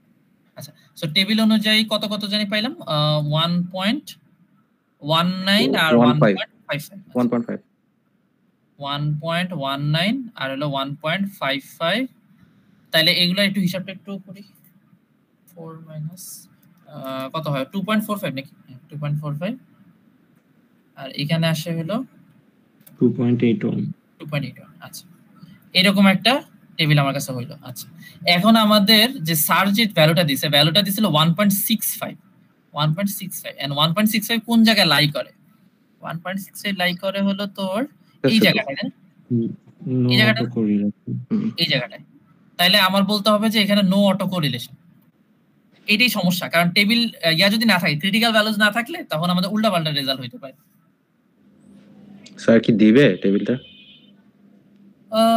টেবিল কি নিয়ে যেতে বলছে কিনা আচ্ছা সিআর কি একটু তাহলে ইয়া বলবো না যে স্যার ডারউইন ওয়াটসন টেস্টের টেবিল কি আমরা নিয়ে যাব নাকি দেওয়া থাকবে লাগবে না টেবিল থেকে দিবেন আসলে সিগনিফিকেন্স দিয়ে দিবেন হ্যাঁ যদি সিগনিফিকেন্স থাকে তাহলে তো আর আমার কোনো টেনশন নাই আর না থাকলে আমার টেবিল লাগবে আর কি আচ্ছা গেল ডারউইন ওয়াটসনের টেস্ট গেল এটা তাইলে আমরা বুঝলাম এটা কিন্তু তাহলে কি হলো পাস করলো নাকি করলো না বলো পাস করলো অটো কোরিলেশন কারণ এখানে এই জায়গাটায় পড়ছে এবং এখানে হলো নো অটো কোরিলেশন এবং আমরা সেটাই চাই আমরাও চাই যাতে নো অটো কোরিলেশন হোক সো এটা পাস করলো ডারউইন ওয়াটসন টেস্ট পাস এরপরে টেস্ট হলো কোনটা ভিআইএফ মানে হলো মাল্টিকোলিনিয়ারিটি আছে নাকি নাই সো আমরা দেখতেছি যে এখানে 6.419 কাট অফ ছিল হলো 10 বাট 4 এর বেশি হলে তো কিন্তু 4 এর বেশি হলে আমরা বলবো যে হাই কোরিলেশন আছে কিন্তু 10 পর্যন্ত স্টিল এটাকে একসেপ্ট করা যায় স্যার বলছে কি 10 পর্যন্ত একসেপ্ট করা যায় কিন্তু 4 এর উপরে গেলে আমরা বলবো যে এখানে হাই কোরিলেশন আছে তার মানে এখান থেকে আমাদের ইয়া হলো কি যে আমরা এই মডেলটা দিয়ে ইন্টারপ্রিটেশন করতে পারবো হাউএভার আমরা বলে রাখবো যে এখানে আসলে নিজেদের মধ্যে देयर इज হাই কোরিলেশন বুঝতে পারছিস মানে এভাবে করে লিখতে পারি the cutoff value for VIF is 10 however when VIF is greater than or equals to 4 the independent variables are highly correlated here the values are 6.419 the values are acceptable কিন্তু there is high correlation among the variables independent variables বুঝাতে পারছি got it but এটা কি পরবর্তী অ্যানালাইসিসে কোনো ঝামেলা বা মানে ওই মানে আর কোন অ্যানালাইসিস করা যাবে না এটা যদি ধর 10.419 হয় তাইলে আর তুই আগাইতেই পারবি না শেষ ডান টেস্ট শেষ বুঝছি মানে আগাইতে পারবো বাট আমি মেনশন করে দিব যে হ্যাঁ আগাইতে পারবি মানে তুই হলো ফার্দার অ্যানালাইসিস করতে পারবি কিন্তু তুই বলে রাখবি যে এখানে greater than or equals to 4 আসছে তার মানে এখানে হাই কোরিলেশন এক্সিস্ট করে কিন্তু acceptable still acceptable got it আচ্ছা মানে 10 ক্রস করে গেলে আর সম্ভবই না এটা নেওয়াই যাবে না আচ্ছা সো ভিআইএফ টেস্টটাকে কোন রকম পাস করায় দেওয়া যায় এরপরে এখন যেহেতু সবগুলা টেস্টই পাস করছে এরপরে এখন আমি আমার ইয়াটাতে যাব এটা নাম কি এইগুলার ভিতরে যাব সি মানে এখানে মানে ইন্টারসেপ্ট বোঝাচ্ছে এখন ইন্টারসেপ্টের অবস্থা কি ইন্টারসেপ্টের হলো ভিআই মানে প্রব বা পি ভ্যালু যাই বলি না কেন এইখানে পি ভ্যালু এটা দেখে লাভ নাই এটা যা থাকুক এটা বেশি থাকুক কম থাকুক ডাজন্ট ম্যাটার তাহলে এটা লিখে দিব 65.64218 এটা থাকলো প্লাস ডিস্ট্রিবিউশন কস্টের কি অবস্থা 0.03 নিতে পারবো নাকি পারবো না পারবো সো পারলে এটার কোএফিশিয়েন্ট হলো 4.323394 distribution plus number of orders এর ভ্যালু হলো 0.57 এটা নিতে পারবো নাকি পারবো না এটা পারবো না কারণ পির ভ্যালুটা অনেক বেশি ইনসিগনিফিকেন্ট হয়ে গেছে তার মানে এই নাম্বারটা বাদ হয়ে যাবে এটা নেওয়া যাবে না ওকে আচ্ছা আচ্ছা আমাদের আরেকটা টেস্ট কি বাদ পড়ে গেছে না যে হেটেরোস্কেডাস্টিসিটি হেটেরোস্কেডাস্টিসিটি ও আমি বলি নাই না আচ্ছা এখানে কি আছে এটা বিপি টেস্ট আছে তো ও সরি আমি এটা খেয়াল করিনি আচ্ছা বিপি টেস্টের কি অবস্থা বিপি টেস্টে আমরা দেখতেছি হলো 0.8685 তার মানে হলো যে এটা গ্রেটার দ্যান 0.05 সো এটা হোমোস্কেডাস্টিক এবং যেহেতু এটা হোমোস্কেডাস্টিক তাহলে আমি এটা নিতে পারবো মানে অ্যাজাম্পশনটা চেক করতেছে হ্যাঁ অ্যাজাম্পশনটা এটাও পাস করলো সবগুলা টেস্টই পাস করে ফেলছে আর যেটা লিখছিলাম এখানে এটাই বলছে write down the initial regression and final regression. আচ্ছা এখন ইনিশিয়াল রিগ্রেশন আর ফাইনাল রিগ্রেশন কোনটা বুঝতে পারছিস তো? এটা হলো ইনিশিয়াল আর এটা পরে যেটা লিখছে এটা হলো ফাইনাল। মানে ফর্মুলাটাই হচ্ছে ইনিশিয়াল থাকবে আর কি। হ্যাঁ ফর্মুলাটা ইনিশিয়াল আর পরেরটা হলো ফাইনাল। আর এররটা কোথাও থাকে না? এররটা কিছু লেখা লাগবে না, জাস্ট এরর হিসাবে এরকম এরর একটা সাইন দিয়ে রাখবে ব্যাস। এরর নিয়ে কোনো চিন্তা নেই। তারপরে এখানে হ্যাঁ পি ভ্যালু যদি ধর এরকম থাকে যে 0.057 তাহলে তো এটা ফেল না? বাদ 5% বা তার চেয়ে কম। বুঝতে পারছি, মানে ডেসিমালে বাড়লেও এটা বাদ। বি নাম্বারটা একটু দেখতো কি করব। বি নাম্বারে বলছে evaluate how to overcome the each assumption if failed. এখন এটা নিয়ে স্যার প্রত্যেকটা নিয়ে আসলে ডিটেইলসে আলোচনা করে নাই, তো আমি আমার যতটুকু আন্ডারস্ট্যান্ডিং বা ওইটা বা ওই যে ফারহানুল যতটুকু জিসিতে দিছে আমি ওইটার বেসিসে একটু এক্সপ্লেইন করে দিতে পারি। যেমন স্যার একটা নিয়ে কথা বলছিল নরমালিটি টেস্ট নিয়ে, এটা গত ক্লাসেও কথা বলছে। যদি ধর এরকম হয়েছে যে ডেটাটা নট নরমাল আসছে মানে ফেল করছে, ইফ ফেইলড, তখন তুই কি করবি? তখন হলো তুই স্ট্যান্ডার্ডাইজ করবি, স্ট্যান্ডার্ডাইজ দ্য ডেটা। স্ট্যান্ডার্ডাইজ করা মানে হলো এটাকে জেড ভ্যালুতে কনভার্ট করা, অর তুই এটাকে ইয়াতে ওই ন্যাচারাল লগারিদম বা লগারিদমে কনভার্ট করতে পারিস। ঠিক আছে, লগারিদমে কনভার্ট করে তুই দেখবি যে আচ্ছা এখন কি অবস্থা, এখন কি এটা নরমাল হয়েছে নাকি হয়নি। সো এটা একটা আর কি ওয়ে। এটা হলো নরমালিটি টেস্টের ক্ষেত্রে। এরপরে হলো হোমোস্ক্যাটাস্টিকের ক্ষেত্রে স্যার বলে নাই, এটা একটু আবার একটু রিপিট করবি? আচ্ছা রিপিট, এটা হলো এরকম যে ধর আমার ডেটাটা নরমাল আসে নাই, ডেটাটা নট নরমাল আসছে, তখন আমি কি করব? How to overcome this problem. আচ্ছা মানে এটা কি আমি যে সাজেস্ট করতে পারি এরকম ব্যাপারটা নাকি? এটা সাজেস্ট করবে মানে এটা করে দেখতে পারবি যে এটা হয় কি হয় না, আল্লাহ জানে কি হয়। আচ্ছা বুঝতে পারছি। সো তুই সাজেস্ট করবি যে আমি হলো তখন আমার যে নাম্বারস গুলো আছে এই নাম্বারস গুলোকে আমি ইয়া করব, জেড ভ্যালুতে কনভার্ট করব, বা আমি এটাকে লগারিদমে কনভার্ট করব। ঠিক আছে, ওকে, লগারিদমে কনভার্ট করে দেখবো যে এখন এবার নরমাল হয়েছে কিনা হয়নি। যদি হয়ে যায় তাহলে তো ভালো, আর যদি না হয় তাহলে তো বাদই হয়ে গেল, কিছু করার নেই। বুঝতে পারছি। তারপর হোমোস্ক্যাটাস্টিসিটির জন্য কি কি যেন ইন্টারনেটে অনেক কিছু আসতেছিল। আচ্ছা চ্যাট জিপিটি কে আমি আস্ক করছিলাম, চ্যাট জিপিটি কে আস্ক করছিলাম, ও অনেক কিছু বলছে যেটা আমি বুঝি নাই জাস্ট, বাট এই পয়েন্টটা ও আবারও ইয়া করছিল মানে রিপিট করছিল যে হোমোস্ক্যাটাস্টিকের ক্ষেত্রে স্ট্যান্ডার্ডাইজ করে দেখা যাইতে পারে। তারপর ডারবিন ওয়াটসন টেস্ট, যেটা এখানে স্যার একটা কথা বলছিল যে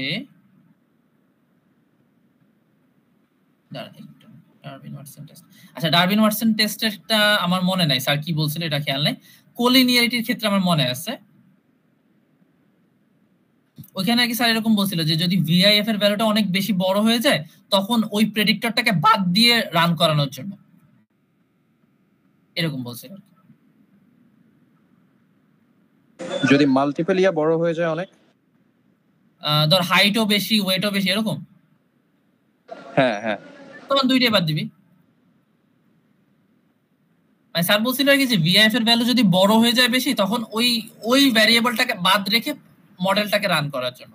মানে 10 এর বড় হয়ে গেলে, হ্যাঁ 10 এর বড় বা ধর 4 এর আশপাশে আছে, 4 আছে তখনও বাদ দিতে পারিস। মানে ওই ইয়াটাকে মডেল ইয়াটাকে কি বলে ওই ভ্যারিয়েবলটাকে বাদ দিয়ে রান করে দেখতে পারে যে এখন কি অবস্থা হয়, মানে পুরো মডেলের কি অবস্থা হয় তখন, এরকম বলছিল। বাট ওই তো স্যার আসলে মানে সবগুলাকে ডিটেইলসে আলোচনা করে নাই বা আমাদেরকে নোটও ওইভাবে দেয় নাই যে কোনটা ফেল করলে কিভাবে এটাকে ওভারকাম করা লাগবে। হয়তো ওই ক্লাসে পড়াইছিল বাট মানে ওদের এই 23rd ব্যাচকে হয়তো পড়াইছিল, বাট আমাদেরকে আই ডোন্ট রিমেম্বার আর কি। আচ্ছা একটা ভ্যারিয়েবল বাদ দিলে কি বাদ দিয়ে যদি রান করি তাহলে কি অন্য ভ্যারিয়েবলের রিগ্রেশনের ওই কোএফিশিয়েন্টটা চেঞ্জ হয়ে যায়? হ্যাঁ চেঞ্জ হতে পারে। তো দেখি তো আমরা, এটা যদি আচ্ছা এটা ভালো কথা যে দেখি চেক করে দেখি যে হয় কি। একটা বাদ দিই, ধর ওয়েটটা বাদ দিয়ে দিই, ওয়েট বাদ দিলে কি হয়। নাম্বার চেঞ্জ হয়ে গেছে না? হ্যাঁ চেঞ্জ হয়ে গেছে। এখানে তো ওয়েট সিগনিফিকেন্ট ছিল, ইনসিগনিফিকেন্ট কোন একটা পাইলে ওইটা বাদ দিলে হচ্ছে হালকা চেঞ্জ আসবে। আচ্ছা হ্যাঁ ইনসিগনিফিকেন্ট তো কিছুই ছিল না, সবই সিগনিফিকেন্ট ছিল। আমাদের ট্রাই করে significant দেখো, এসটিডি নিয়ে আসো। যাক আমরা একটা যে কোনো একটা বাদ দিয়ে দেখি আচ্ছা কি অবস্থায় আছে। জেন মাইনাস হাইটটা বাদ দিয়ে দেখি কি অবস্থা, এটা চেঞ্জ হয়ে যায় আর কি। আর ওই তো ফারহানুল যেটা বললো আর কি, যে আমাদের তো আসলে আমাদের এই মডেলের মধ্যে সবগুলোই তো সিগনিফিকেন্ট ছিল, সো এখন চেঞ্জ গুলো আসলে অনেক ম্যাসিভ হয়। কিন্তু যদি এমন কোন একটা থাকতো যেটা ইনসিগনিফিকেন্ট, ওটারও যদি বাদ দিতাম তাইলে আর অত সমস্যা হতো না। রিগ্রেশনে যে পি ভ্যালুটা যে দেখায় এটা মোটামুটি লাইক এই কারণে ইনসিগনিফিকেন্ট, কারণ নাম্বার চেঞ্জ করে টোটাল মডেলে খুব বেশি ইম্প্যাক্ট আসে না। সো অন্যান্য মডেলে যেরকম ইনসিগনিফিকেন্টের রিজনিংটা হচ্ছে, সিগনিফিকেন্সের রিজনিংটা হচ্ছে এটা মডেলকে ইফেক্ট করে নাকি করে না, এই জিনিসটা কিন্তু রিগ্রেশনে ভালো করে বলে। এই জন্য রিগ্রেশনে যেটা ইনসিগনিফিকেন্ট সেটা তুমি বাদ দিলে ওয়াই এর ভ্যালুতে খুব বেশি চেঞ্জ আসবে না। আচ্ছা আচ্ছা আচ্ছা ধর একটার ভিআইএফ ফেল করছে, ঠিক আছে, তাহলে কি এই মানে এই টেস্টটাই ইনভ্যালিড? ওইটা বাদ। ও পার্টিকুলার ওই ভ্যারিয়েবলটা বাদ যাবে না, বাট স্যার তো আমাদেরকে রান করার জন্য কিছু দিবে না, সো তাহলে কি আমরা বলবো টেস্টটা ইনভ্যালিড? মানে এই নাম্বারস গুলো তো আমরা নিতে পারবো না, বিকজ তুই তো বললি যে একটা বাদ দিলে নাম্বার চেঞ্জ হয়ে যাবে। আচ্ছা মানে ফেল করতে বলতে যদি বলো যে 10 এর উপরে চলে গেছে, এই ভিআইএফ এর ভ্যালু ধরো অনেক, একটাতে ধরো 10 আর একটা ধরো 6, তাহলে বাদ, তাহলে পুরো মডেল বাদ। পুরো মডেল মানে ওখানে মাল্টিপল লিনিয়ারিটি এক্সিস্ট করে।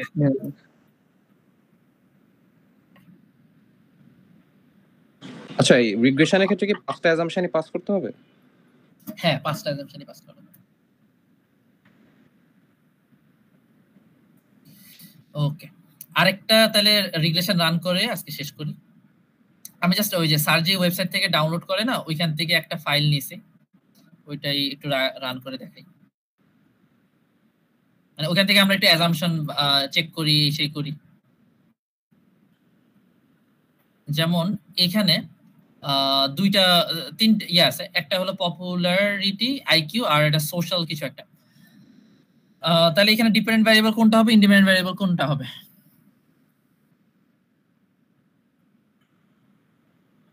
থার্ড ইয়ারটা কি সোশ্যাল? আমি এটা ফুল ফর্মটা জানি না, সোশ্যাল কিছু একটা কম্পেনসেশন বা কিছু একটা লাইক লেটস সে সোশ্যাল, মানে সে কতটা সোশ্যাল নাকি না এটার উপরে তার পপুলারিটি ডিপেন্ড করে নাকি করে না। পপুলারটা এখানে ডিপেন্ডেন্ট। হ্যাঁ তাহলে পপুলারিটি হলো আমার ডিপেন্ডেন্ট ভ্যারিয়েবল, আর আইকিউ আর সোশ্যালাইজেশন স্কিল হতে পারে তার ইন্ডিপেন্ডেন্ট ভ্যারিয়েবল। সো আমি এটাকে একটা ইয়া করি, রিগ্রেশন রান করি। তাহলে আমার পপুলারিটি হলো ডিপেন্ডেন্ট ভ্যারিয়েবল, আইকিউ আর এটা হলো কোভ্যারিয়েটস, আর তারপরে আমাদের assumption checks, auto collinearity, collinearity, normality, plot আমি দিলাম। আচ্ছা ও কেমনে বুঝলো যে পপুলারিটি ডিপেন্ডেন্ট হবে? ও বুঝলো কারণ হলো যে ওখানে এক এই যে স্কেলের ছবি দেওয়া ছিল, ওটা থেকে বুঝছে যেটা কন্টিনিউয়াস ডেটা। আইকিউ তো কন্টিনিউয়াস। আইকিউ এখন ওই যে তোর বুঝতে হবে যে তোর পপুলারিটির সাথে আইকিউ মানে এমন তো না যে ধর তোর পপুলারিটি অনেক বেশি সো তোর আইকিউ বেড়ে যাবে। পপুলারিটিটা নরমালি চেঞ্জ হবে। হ্যাঁ টিপিক্যালি কি হয় যে যার আইকিউ বেশি তার হয়তো পপুলারিটি বেশি হবে, এটাই আমরা এক্সপেক্ট করি না এরকম। মানে ধর ডিপেন্ডেন্ট ভ্যারিয়েবল হবে এমন একটা জিনিস, ওইভাবে তো ধর তোর আমার কাছে মেক সেন্স করে যদি ওই যে সোশিও কম্পিটেন্সি হোয়াটএভার ওই জিনিসটা যদি ডিপেন্ডেন্ট হয়। আচ্ছা মানে কনসেপ্ট হলো এরকম যে তোর ডিপেন্ডেন্ট ভ্যারিয়েবল হবে এমন একটা ভ্যারিয়েবল যেটা তার আগের দুইটা ইন্ডিপেন্ডেন্ট ভ্যারিয়েবল তাকে এক্সপ্লেইন করতে পারে। আচ্ছা আচ্ছা বুঝতে পারছি আই থিংক। যেমন আমি তোকে যেটা বললাম যে জেন্ডার, এটাকে তুই কখনোই ডিপেন্ডেন্ট দিতে পারবি না, কারণ জেন্ডার এটা তো কোনো কিছুর উপর ডিপেন্ডেন্ট না, তাই না? বুঝতে পারছি। পপুলার আসলে মানুষ কিছু জিনিসের উপর ডিপেন্ড করে হয়, whereas কম্পিটেন্সি আর আইকিউ তো মোস্টলি লাইক ইনহেরিটেড। হ্যাঁ হয়তো ওদের জন্য আবার আলাদা কোনো ইন্ডিপেন্ডেন্ট থাকতে পারে, আইকিউর উপরে হয়তো অন্য কোনো ইন্ডিপেন্ডেন্ট থাকতে পারে যেটা এই মডেলের ভিতর নাই। আচ্ছা আমরা চেকগুলো করছি, অ্যাডজাস্টেড আর স্কয়ার দিছি, এফ টেস্টের ভ্যালু দিছি, আর কি লাগবে আমাদের? আর কিছু লাগবে না। মডেল কোএফিসিয়েন্টস এটা দিলে কি হয় এটা দেখি তো। এটা কোনো কাজ আছে? এটা দিয়ে বেসিক্যালি যে আর এর ক্যালকুলেশন যদি তুমি করতে চাও সেক্ষেত্রে আর এর ভ্যালু তুমি n/t থেকে বানাইতে পারবা। এটা তো দরকার নাই তাই না, বাদ দিয়ে দিই। না দরকার নেই। আচ্ছা কাই স্কয়ার টেস্টটা লাগে যদি আমরা ওই যে টেস্ট করতে চাই, বাট আদারওয়াইজ দরকার নেই। আচ্ছা ঠিক আছে, তাহলে আমরা এটাকে একটু ইন্টারপ্রিট করি আজকে। ফার্স্ট অফ অল আমাদের নরমালিটি চেকস গুলো, নরমালিটি চেক কি পাস করলো না করলো না? পাস করছে। পাস করছে। তারপরে হেটেরো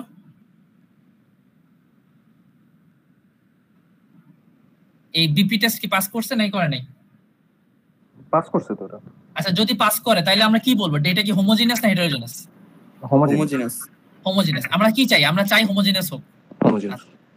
তারপর Darwin-Watson test for auto correlation 2.49, P এর ভ্যালু 0.296, এখানে -0.336। তাহলে এখান থেকে কি হ্যাঁ পাস করছে না এটা? পি এর ভ্যালু তো দেওয়া। হ্যাঁ পির ভ্যালুটা হলো ইয়ার থেকে 5% এর চেয়ে বেশি আছে, তার মানে এটা পাস করছে। কিন্তু এখানে কিছু পরিমাণে নেগেটিভ অটো কোরিলেশন এক্সিস্ট করে, মানে একদম 2 এর কাছাকাছি কিন্তু না, মানে 2 হইলে যেরকম আমরা डायरेक्टली বলে ফেলি যে নো অটো কোরিলেশন, এতটা না, স্টিল অ্যাকসেপ্টেবল। কোলিনিয়ারিটিও তো পাস করছে। কোলিনিয়ারিটি হ্যাঁ, ভিআইএফ এর ভ্যালুগুলো আমরা দেখছি 1.73 1.73, হ্যাঁ এটাও পাস করছে। তারপর লিনিয়ারিটি এক্সিস্ট করে, আচ্ছা ভালো কথা, সুন্দর। এরপরে এখন আমরা চলে আসবো মডেল ফিট। মডেল ফিটের কি অবস্থা? পি এর ভ্যালু কত? 0.003। সিগনিফিক্যান্ট নাকি ইনসিগনিফিক্যান্ট? সিগনিফিক্যান্ট। তাহলে এই মডেল নিয়ে কাজ করা যাবে। অ্যাডজাস্টেড আর স্কয়ার ভ্যালু হলো 0.427। রাকিব এটার ইন্টারপ্রিটেশন কি হবে?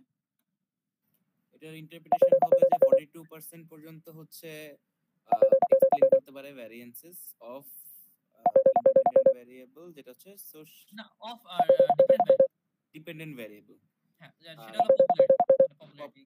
হ্যাঁ হ্যাঁ, আর হচ্ছে তার মানে হচ্ছে যেহেতু কম, তার মানে কি আমরা বলতে পারি যে কি জানি বলে ইম্পর্টেন্ট কোন ভ্যারিয়েবল মিসিং, এটা কি বলা দরকার? হ্যাঁ রাইট, এটা বলতে পারি যে কিছু ভ্যারিয়েবলস মিস আউট হচ্ছে, বলতে পারিস। ওকে, আর এই তো গেল। আর আমি কোনটা নিব, আর স্কয়ার নিব না অ্যাডজাস্টেড আর স্কয়ার নিব এই কেসে? অ্যাডজাস্টেড আর স্কয়ার। কখন নিব অ্যাডজাস্টেড আর স্কয়ার? মাল্টিপলিয়া যদি বেশি থাকে ভ্যারিয়েবল, যদি মাল্টিপল রিগ্রেশন হয়, হ্যাঁ যদি আমাদের নাম্বার অফ ভ্যারিয়েবলস বেশি থাকে তখন অ্যাডজাস্টেড নিব, আর যদি একটাই থাকে তখন আর স্কয়ার নিব। যেমন এখানে আমার দুইটা আছে, তাহলে কি অ্যাডজাস্টেড আর স্কয়ার আর রেগুলার আর স্কয়ার সেম হবে না? যদি একটা থাকে হ্যাঁ তাহলে ভ্যালু সেম হবে, আর যদি মাল্টিপল রিগ্রেশন হয় তখন আমরা অ্যাডজাস্টেড আর স্কয়ার ভ্যালুটা নিতে হবে। তারপরে এখানে আমরা মডেল কোএফিশিয়েন্টে আসি। কি অবস্থা? মানে একটা ইন্ডিপেন্ডেন্ট একটা ডিপেন্ডেন্ট থাকলেও আমরা আর স্কয়ার নিব, রাইট? একটা ইন্ডিপেন্ডেন্ট একটা ডিপেন্ডেন্ট হ্যাঁ হ্যাঁ তখন আর স্কয়ার নিব। আমাদের মেইন এটা তো ডিপেন্ড করবে হচ্ছে আমাদের ইন্ডিপেন্ডেন্ট নাম্বার অফ ভ্যারিয়েবল কয়টা। ইন্ডিপেন্ডেন্ট ভ্যারিয়েবলস এর উপরে। নাম্বার অফ ইন্ডিপেন্ডেন্ট ভ্যারিয়েবলস দুইটা হয়ে যাওয়া মানে হলো মাল্টিপল রিগ্রেশন। আচ্ছা এখানে কি অবস্থা? আইকিউর পি এর ভ্যালু কত? 0.204 নিতে পারবো নাকি পারবো না? পারবো না। পারবো না, কারণ 5% এর চেয়ে বেশি হয়ে গেছে। তারপরে সোশ্যাল কম্পিটেন্সের কি অবস্থা? পারবো না। তারপরে আসলে এই রিগ্রেশন মডেল রান করে লাভ। তাইলে এটা কেন ফার্স্টে ভ্যালিড আসছে? কোনটা? মডেল ফিট কেন আসছে ফার্স্ট? মডেল ফিট আসছে, বাট স্লোপগুলা মানে যে স্লোপগুলা আসতেছে এই স্লোপগুলা সিগনিফিক্যান্ট স্লোপ না। মানে তোর তুই যখন ইয়াটা লিখতেছিস, মানে কি নাম এটা, ইকুয়েশনটা লিখতেছিস, তখন আসতেছে এরকম যে y = ওই ইন্টারসেপ্ট আর কিছুই নাই, আর এরর আর কিছুই থাকতেছে না। মানে এটা পসিবল যে ওভারঅল মডেলটা সিগনিফিক্যান্ট আসতে পারে, কিন্তু ইয়াগুলা স্লোপ মানে নিজেদের ভিতরকার যে স্লোপগুলো, ওই স্লোপগুলো যদি ইনসিগনিফিক্যান্ট হয় তাইলে আর ওইখান থেকে আমাদের কোনো মডেলে কিছু আসবে না। আচ্ছা এই মডেল ফিট মেজারের যে পি ভ্যালুটা, এটার হাইপোথিসিস কি? মডেল ফিটের হাইপোথিসিসটা কি? আচ্ছা দাঁড়া, এইটারটা বইয়ে লেখা আছে, দেখেই বলি।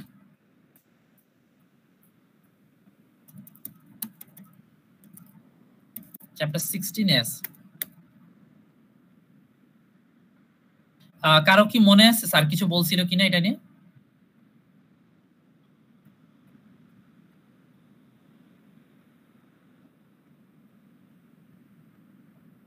এটা চ্যাপ্টার 16 আগে চলে যায় না? 15 16 না 16 17 আছে, 17 এখানে আছে। নাল হাইপোথিসিস।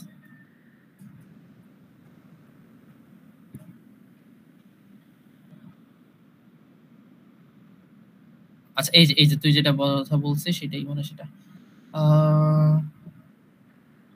এটা একটা এভাবে লেখে the F test is used to test the null hypothesis that the coefficient of multiple determination of the population R square population is 0. This is equivalent to testing the null hypothesis with K. আচ্ছা এটা sir বলে নাই আমাদেরকে, এটা আমার মনে পড়ে না স্যার বলছে কিনা, আমি তাও একটু বই পড়ে টরে যদি পাই আমি গ্রুপে বলে দিব। আর ওইটা যদি ইনসিগনিফিকেন্ট হয় তাহলে কি আর কিছু দেখা লাগবে না, মানে টেস্ট ইনভ্যালিড? হ্যাঁ, যদি মডেলের ইয়াতে ইয়া চলে আসে তাহলে পুরোটাই বাদ।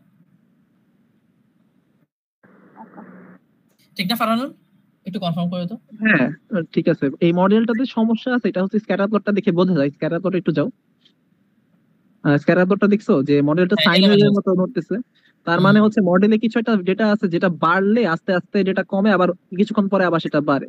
এটা টেস্ট করার জন্য হচ্ছে কোরিলেশন ম্যাট্রিক্সটা লাগবে, চাইলে ওই যে রিগ্রেশনের কোরিলেশন ম্যাট্রিক্স বসায় দেখো। কিন্তু ফারহানুর মডেলের সমস্যা থাকলে এটা ফিট কেন আসছে? দেখাইতেছি, ও হচ্ছে এটা দিক কোরিলেশন ম্যাট্রিক্সে চলে যাও। তোমার কোনটা লাগবে? আইকিউ সবগুলাই দিয়ে দাও। আচ্ছা, কোরিলেশন ম্যাট্রিক্সে এই যে দেখো তোমার ডেটা ইনাফ আসতেছে না, আমাদের ইনাফ তাহলে ডেটা নাই। সো এক্সপ্লেনেশনে আমাদের যে টেস্ট গুলো পাস করে গেছে কারণ ডেটা শর্ট আছে, সো ওই যে স্যাম্পল গুলো দিয়ে কাজ করছে টেস্ট গুলো আসলে ঠিকভাবে রান করতে পারে নাই, তো কাজ হয়ে গেছে। বাট যখন আমরা অ্যাকচুয়ালি মডেল নিয়ে কাজ করা শুরু করছি তখন তো আমাদের ওই মডেল আর এক্সপ্লেনেশনে আসে নাই, এই জন্য মডেলের ভ্যারিয়েন্স হাই, আমাদের এক্সপ্লেনেশন রেটও কমে গেছে। সো পাস করা মানে হচ্ছে আমরা টেস্ট করতে পারবো, বা টেস্টটা যে ভালো হবে নট নেসেসারিলি। স্যাম্পল সাইজটা বড় হলে কি মানে করা যেত? হয়তো স্যাম্পল সাইজ বড় হইলে হয়তো, মানে আমি বলতে পারতেছি না, কারণ এখানে এই যে টেস্টটা আমি নিছি এটাতে কিন্তু স্যাম্পল সাইজ অনেক ছোট, মাত্র 18টা মনে হয় ডেটা আছে।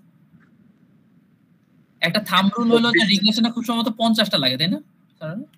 30টা তো মানে বলে সব জায়গায়, বাট 50টাও কম হয়ে যায়। রিগ্রেশন এমন একটা জিনিস, মানে এটা ডিপেন্ড করে কিসের রিগ্রেশন। যেমন এখানে আমরা চেক করতে যাচ্ছি লাইক পপুলারিটি, এটা বোঝাই যাচ্ছে এটা অনেক রকমের ফ্লাকচুয়েশনের ব্যাপার আছে, তার মানে এটা ডেটা সেট 100-র বেশি হওয়ার উচিত, মানে আমি যেটা মনে করি। বাট অ্যাকচুয়াল ডেটা সেটের নর্মাল থাম্ব রুল হচ্ছে 30-এর বেশি হইতেই হবে। বাট ওই যে 50 হইলে ভালো, 100 হইলে আরো ভালো, 1 লাখ হলে তো কথাই নাই।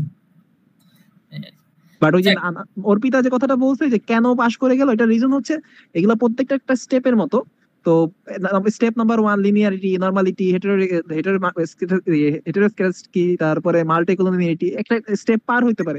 সবগুলো স্টেপ পার হওয়ার পরে তুমি যদি ইন্টারভিউয়ে গিয়ে বাদ হয়ে যাও, দ্যাট ইজ পসিবল। ধন্যবাদ। আচ্ছা, আরেকটা জিনিস বল যে স্যার তো মনে হয় এই ফিট টেস্টের এটা দিবে না, তাই না? আগেও দেখলাম দেয় না, খালি অ্যাডজাস্টেড আর দেওয়া, কারণ এটা পি ভ্যালু দিলে তো এতগুলা অ্যাজাম্পশন চেক করার কোনো মানে হয় না। এটা দেখেই বলা যায়। মানে স্যার কি এই টেবিলটা দিবে, মডেল ফিট মেজারের টেবিলটা? মডেল ফিট মেজারের ফি দেখেই তো বোঝা যায় যে এটা কি টেস্ট করা, মানে সবগুলো অ্যাজাম্পশন পাস করে নাকি করে না। স্যার দিলেও দিতে পারে, বাট স্যার বলে দিবে যে আপনি সবগুলো অ্যাজাম্পশন চেক করেন কোশ্চেন নাম্বার 1, তারপর কোশ্চেন নাম্বার বি তে বলবে হচ্ছে এগুলা যদি ফেল করে তাইলে, সো সে যদি চায় তাহলে কোশ্চেনে বলে দিবে তোমার কি কি করতে হবে। সো জাস্ট বিকজ সে মডেলে দিয়ে দিছে তার মানে এই না যে তুমি বলে দিলেই হবে, মার্ক দিবে না। মানে স্যার আমাদেরকে আমাদের ওই রিসার্চের জন্য সেটা বলছিল যে আমরাও দেখাইছিলাম যে আমাদের ওভারঅল মডেল টেস্টে কিন্তু আমরা পাস করাইছিলাম, মানে ওই যে রিসার্চ পেপারটা আমরা জমা দিছিলাম স্যারের কাছে, কিন্তু স্টিল বলছে যে না, অ্যাজাম্পশন চেকস গুলো করায় তারপরে ওভারঅল মডেল টেস্ট বলবা। বুঝতে পারছি। সো অ্যাজাম্পশন চেকস তো করতেই হবে। অলরাইট, আমার মনে হয় রিগ্রেশন কভার হয়ে গেছে, আর এগুলা নিয়ে কথাবার্তা বলে লাভ নেই, আর নিজের একটু বইটই পড়ো তাইলে হয়ে যাবে। আল্লাহ হাফেজ। আল্লাহ হাফেজ। ধন্যবাদ।